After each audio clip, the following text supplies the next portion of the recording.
What's up, guys? Wanted to do today's episode of Young Tycoon where I'm talking to if you're 18 or 38 or 58, whatever, and you're getting into real estate, you want to be a real estate tycoon, you want to be the guy, the gal, run a team, build something big, create this organization. Like what would I have wanted when I was young, just getting started off, right? And I'm still just getting started off because I'm on my next phase of building $1 billion real estate company. Like what is it that you have to do to become a young tycoon? This is information I wish I had. So today, though, a little different.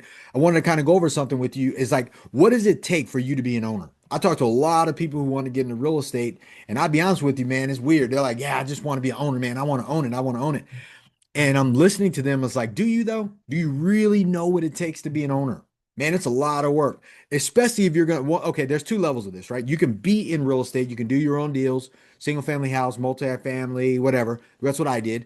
And you can build a company, which is what I'm doing now. Private equity real estate company where you have to build a team, grow out and meet the brokers. You got to go and underwrite the debt, go out, build a team that does this stuff, hire, fire, train people on the script, manage all these activities, and you got to get other people to manage those activities underneath you and you manage them. Like there's two levels to this game.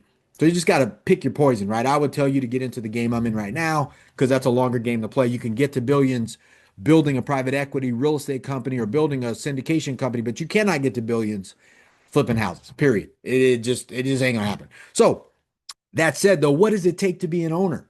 Like there's a couple of things you have to think through because everybody wants to be the boss. Everybody goes, yeah, I want that, man. I want that.